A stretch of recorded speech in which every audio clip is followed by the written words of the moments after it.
नमस्ते हमारे YouTube family, कैसे हैं आप सभी। आई होप कि आप लोग बहुत अच्छे होंगे, जहाँ भी होंगे स्वस्थ होंगे और मस्त होंगे। तो दोस्तों, हमारे चैनल पे आप लोग नए हैं तो प्लीज़ हमारे वैष्णवी लोकगीत चैनल पे और प्रीति लोकगीत चैनल को सब्सक्राइब कीजिए और ज़्यादा से ज़्यादा शेयर कीजिए।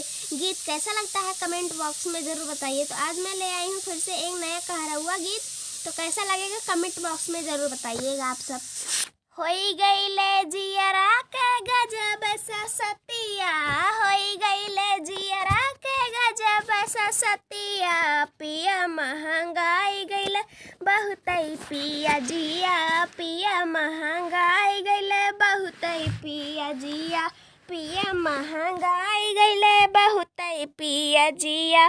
सब्जी के खातिर तरसेला मनवा, सब्जी के खातिर तरसेला मनवा, आलू टमाटर उड़ाई दिहल होसिया, आलू टमाटर उड़ाई दिहल होसिया, पिया महंगाई गईले बहुतई पिया जिया, पिया महंगाई गईले बहुतई पिया जिया, पिया महंगाई गईले बहुतई पिया जिया।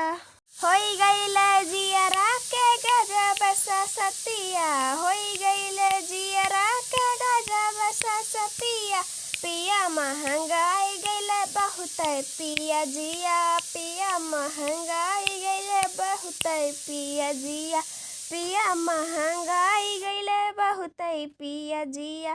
कोहड़ाया लौकी के भाव बदल गई, कोहड़ाया लौकी के भाव बढ़ल बा, कोहड़ाया लौकी के भाव बढ़ल बा, गर्मी में झुराई गईल ननुआ सर पुतिया, गर्मी में झुराई गईल ननुआ सर पुतिया, पिया महंगाई गईल बहुतई पिया जिया, पिया महंगाई गईल बहुतई पिया जिया।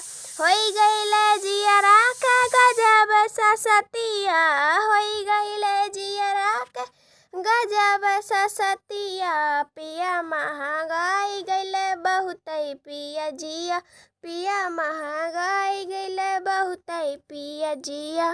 कोनो जतन दाल भात बनाई, कोनो जतन दाल भात बनाई, होई गईले सपना अरहरिया के दलिया, होई गईले सपना अरहरिया के दलिया, पिया महंगाई गईले बहुतई पिया जिया, पिया महंगाई गईले बहुतई पिया जिया।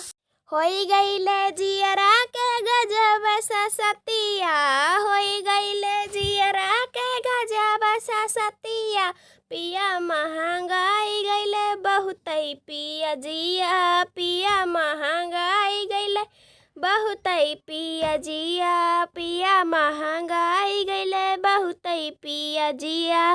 तो दोस्तों, कैसा लगा ये गीत कमेंट बॉक्स में ज़रूर बताइएगा और चैनल पे नए हैं तो हमारे चैनल को सब्सक्राइब कीजिए, लाइक कीजिए, शेयर कीजिए, कमेंट कीजिए। ऐसे ही हमारे चैनल को आप सब प्यार दुलार अपना दीजिए।